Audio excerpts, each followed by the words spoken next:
para sa aming relief mission.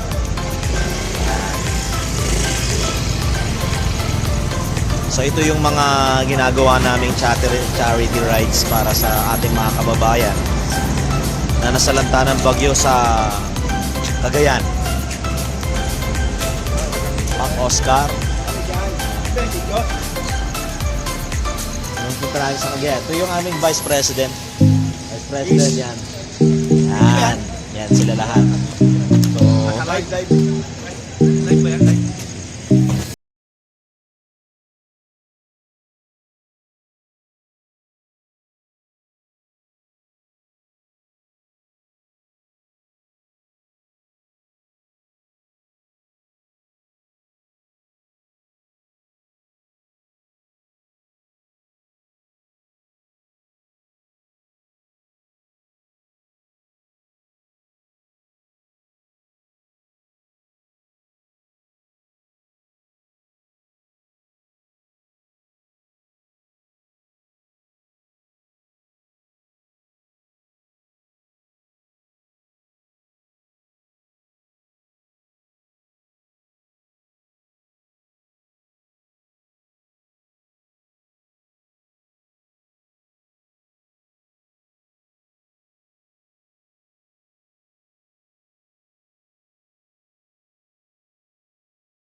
Ito po yung pang-5 o pang-6 na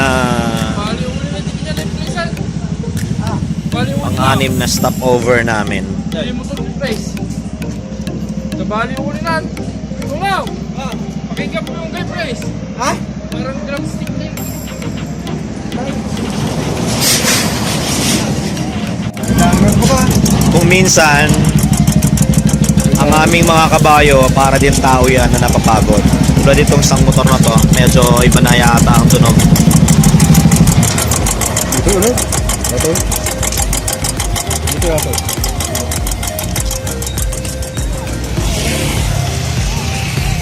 Dahil sa sobrang dami ng mga nagmamahal sa mga ating kababayan na nasalanta ng bagyo, dagsaan po ang mga relief goods, ba't ibang sasakyan ng mga dumadaan upang maghatid ng tulong sa Cagayan, Isabela at sa mga sang mampaning pa ng Luzon na nasalanta ng bagyo.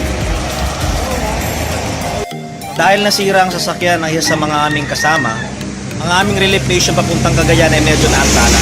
So dahil na nanatili ang brotherhood namin, di namin iniwan ang aming presidente, inantay namin ang ang mekaniko upang ayusin ang kanyang motor para mapagpatuloy namin ang relief mission namin sa Cagayan. So eto po kami ngayon, nag-aantay ng mekanikong mag-aayos ng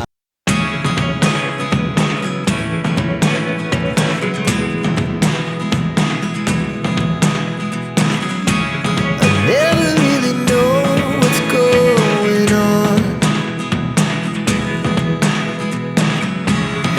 Look at me sometimes like all you want to do is run. Hear me out, hear me out. It's all the things you never show.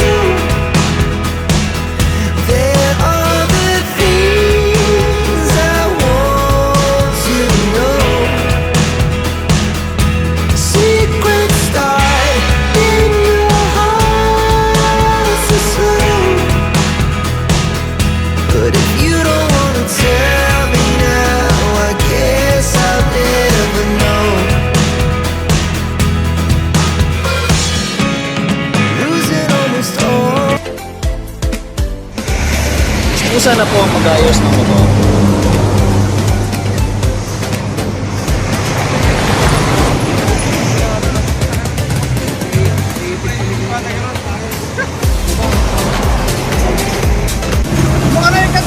Sa wakas, gumana rin ang aming bakal na kabayo at may pagpapatuloy na namin ang aming relief operation sa Cagayan. Okay na siya. Salamat sa mekanikong tumulong sa amin.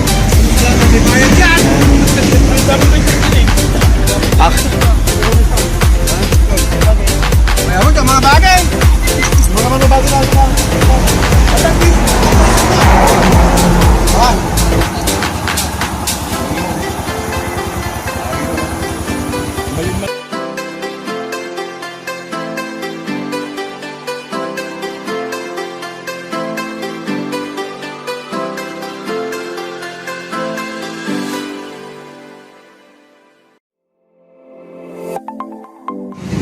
After maayos ng mekaniko doon kanina sa Aritao, sabi na ba kailangan palitan ng tensioner. Pagdating namin dito sa Bangbang, agad kaming tumungo sa mga motorcycle parts upang palitan ang piyesang kakailanganin dito sa motor ng aming presidente upang kami makatuloy sa aming relief mission sa Cagayan. Ayan po, inaayos namin siya.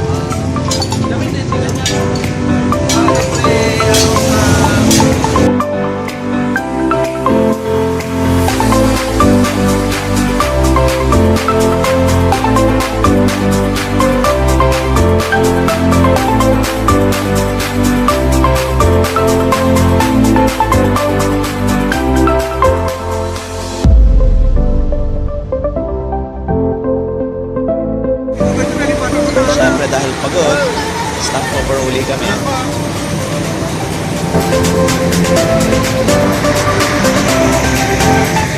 Dahil sa hindi na naman kinaya ang paglalakbay papuntang Cagayan, napilitan na naman kaming mag-stopover para kumuha ng lakas at kumain upang may pagpatuloy namin ang pagpunta sa Cagayan para sa mga kapatid nating nasalanta ng bagyo at bibigyan ng relief goods. Kakain na naman.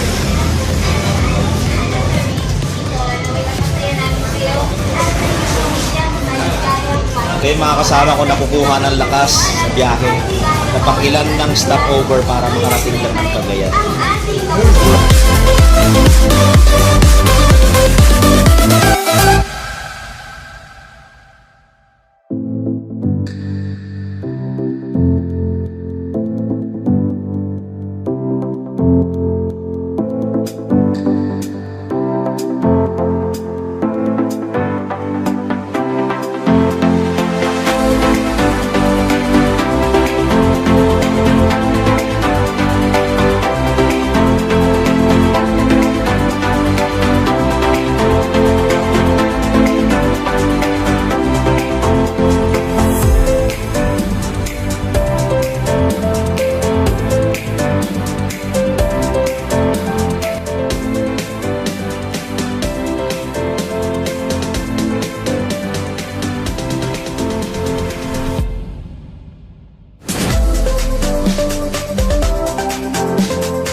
Ito po yung mga kaibigan naming RGB at Tugigaraw. Last residente po ng Tugigaraw. Yan, at last nakarating din sa Tugigaraw. After 14 hours of travel, kasama ang stopover. 14 hours. Plus 12 kami umalis ng Pangasinan.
Yan, ready na for gear up papunta sa site kung saan yung location ng aming mga beneficiaries.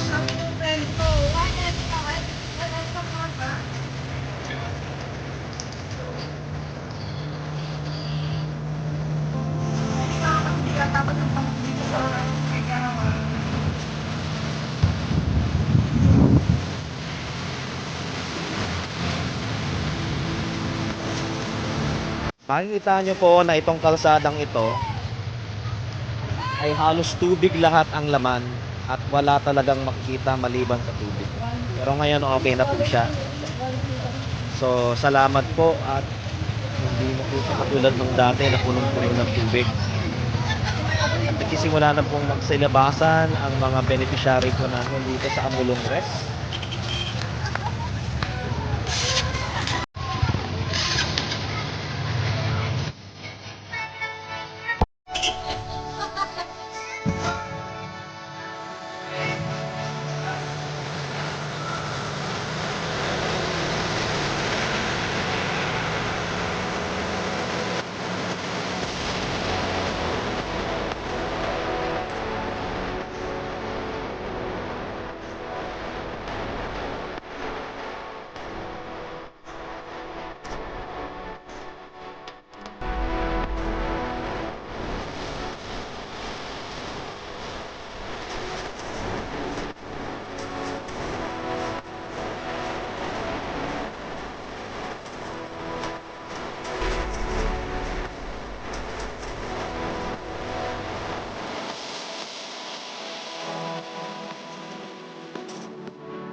Galing pa po kami ng Pangasinan. Salamat po, sir. Alas 12 po ng gabi kami umalis doon. Ngayon lang kami nakarating.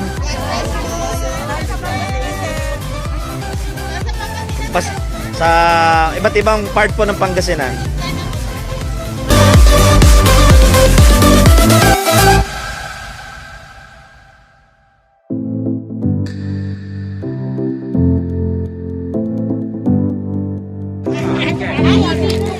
Video ka. May Good afternoon po. Ako po yung presidente ng Eastern Pangasinan. Ilocano kayo? Sige, Ilocano kayo, Tagalog ka.